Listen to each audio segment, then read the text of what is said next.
Can you guess from what you're looking at what we're working on today?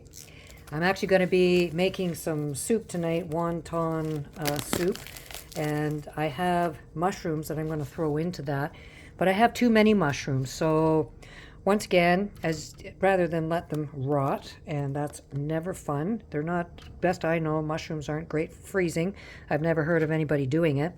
So before they get to that point where it's just irreversible and there's nothing you can do with these, I'm going to save some, but the rest, as you can see, I'm spreading out on the rack here. I need to have 4 racks in this machine at all times if I'm running it. Right now I've just got it off so that you can hear me over the droning of that instead. So I just, killed the volume or killed the switch on that. But I'm going to put this in as one of my 4 racks so that I actually have something constructive going on at the same time, because again, what does Danny not like? Waste. Yes, boy, you guys are getting this. Okay, so there's one. Let's just get that up. I'm going to replace a rack with that. That'll be fine.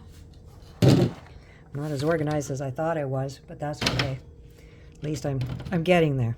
Okay, some of the mushrooms fell through already. That's okay. Not going to worry about it. I think I'm probably going to get 2 racks out of this, and then I'm going to save the rest. And that'll be for dinner tonight. If there's anything left after that, I still have time to throw them on the rack. Isn't that awesome? That's one of the things I love about a dehydrator, is that you really don't have anything going to waste if you're constantly thinking about how you can utilize this machine. This poor garden master had no idea what it was walking into when it walked through my door with me. It goes almost nonstop. And right now I'm in what I call my she den. It is the garage. It's attached to the house. And this is probably the coldest room in the house.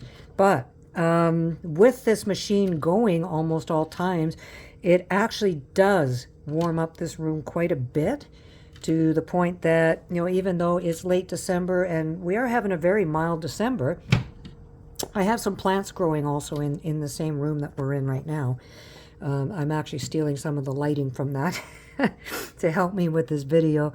But I forget really where I was going with that whole point. I have this thing called squirrel. But yeah, so there we go. Let's get back to the main thing. We have 2 racks of mushrooms here, and I still have some left over that I'm going to break up to throw into my soup tonight. That'll be wonderful. I'm quite happy with that. But this I can dry up. I can use that for spaghetti sauce. I can use that for, oh geez, you name it. If I want, I can powder it and make cream and mushroom soup out of it, because that would be interesting.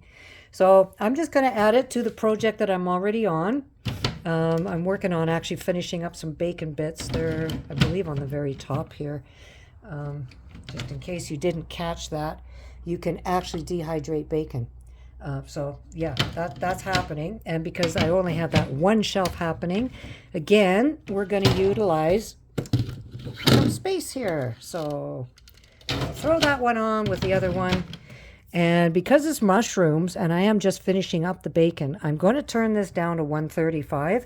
160 would be too high for the mushrooms. In fact, for any fruit or vegetable, I wouldn't recommend it. Faster is not better, unfortunately. I had that bad habit when I was trying to learn to bake. My grandmother, she'd leave the kitchen and I would change the oven setting from 350 to, 475, because that would speed it up, right? She loved me for that. So, okay, so we're going to leave the mushrooms be and turn that on. And I'm pretty sure that mushrooms, if I remember correctly, they dry fairly quickly. So I won't be surprised if I'll be pulling them off before the end of the day here. It is only 2:30 in the afternoon. So, all right, that's all I have. Take care for now. We'll be back to see how this turns out. Bye for now. So I've let these dry all night. It's now well into the next day, if you really want to know. It's in the afternoon. I was too busy this morning to get to it, but that's okay. I did turn it down so it wouldn't be, a burnt thing, but it's where I want it. You can hear that? I'll try it again.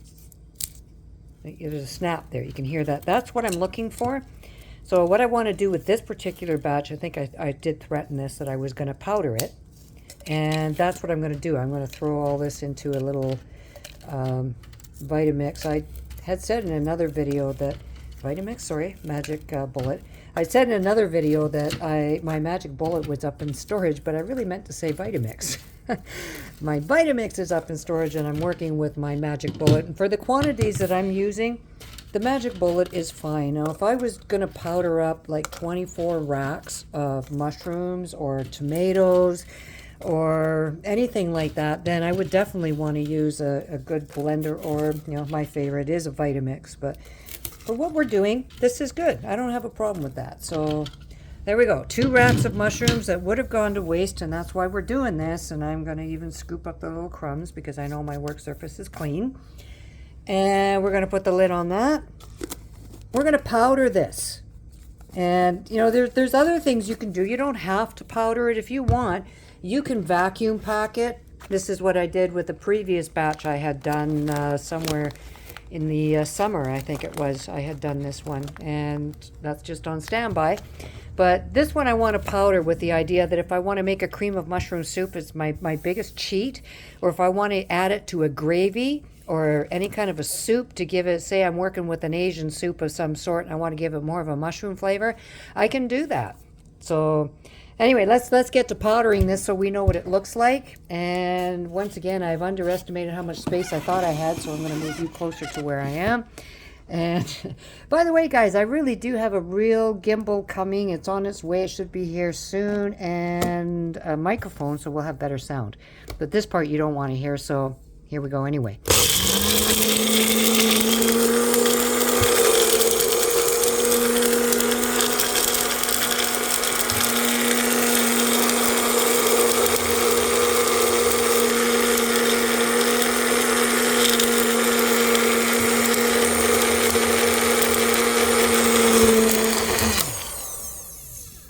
Sounds like it's pretty good. Let's have a look at what that looks like. Look at that. Isn't that awesome? Well, you know what I'm going to do next, right? Because what do I do every time I powder anything?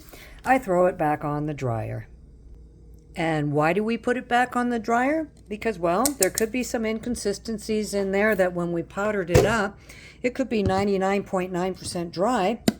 But if there's that last little tiny bit that is going to throw the whole mess and caboodle off the deep edge where you end up throwing it out because it went moldy, don't want to take that chance. So here we go. We're going to just do what we always do with any powder. We're going to spread it out as thin as we can, best we can. Obviously, I'm a little bit thick there. That's okay. You're not going to be perfect.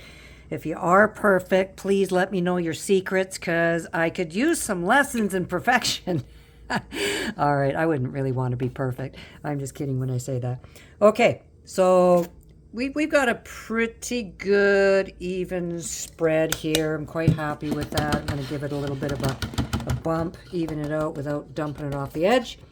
And then we're going to just throw it right back on the dehydrator. So I'm going to try, just bring that closer. Oops, I just dumped a bunch. Look at that. Don't be surprised if it happens to you. See?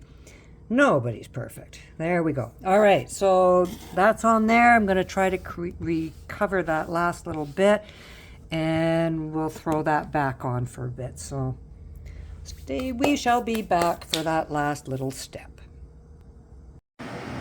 Now, if you see your dehydrator throwing out bits like that after you're doing a powder, I think you're pretty safe to assume it's dry. So let's pop that lid off, and whatever flew out will try to recuperate. Not that that was much, but that's okay. All right, so there's that. Now what I want to do is my favorite little parchment paper thing, where I'll take that rack, and I usually just stick my finger underneath to get underneath there.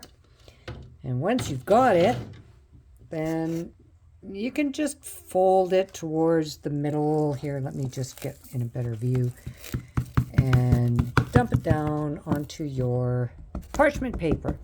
See how that's very dusty? You can, if you look very close, you'll see that it's dusting up my racks, and that's okay. All right, but you know what's really nice about this is these were mushrooms that would have been in the garbage probably by today, because they were getting onto that last leg when I threw them onto the dehydrator. And that's the name of the game here, isn't it? Saving food. So now what we want to do is put this into a jar and seal it up. Of all the things I powdered, This is definitely the airiest. I mean, look at I still have pieces, big pieces in there, and that's okay. For what I'm going to do, this is going to be fine, especially if it's in a soup or a gravy. You know, those little pieces actually add a bit of character to it. So same thing, I'm just going to, you know, do the old dump it into the jar thing carefully, because it does like to fly. It's very dusty. All right, so that last bit I'm not going to worry about. We'll make sure that the lid is dust free. The rim of the jar, I should say. There we go.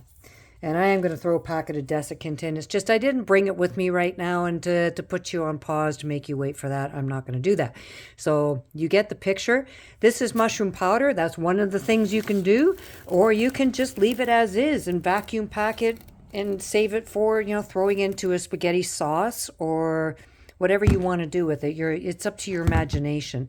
You know, depending on how much you're into cooking from scratch. These are very handy things to have. And what I really love about dehydrating food is you don't need any power to preserve it. Once it's actually packed, that's it. You're good for X number of months to years, depending on what it is. So if you've got extra mushrooms, here's what you can do to save them for another day instead of throwing them into the compost or the garbage. And I hope this was helpful for you. Thank you for hanging out with me here on Danny's Dehydration Station. Take care and bye for now.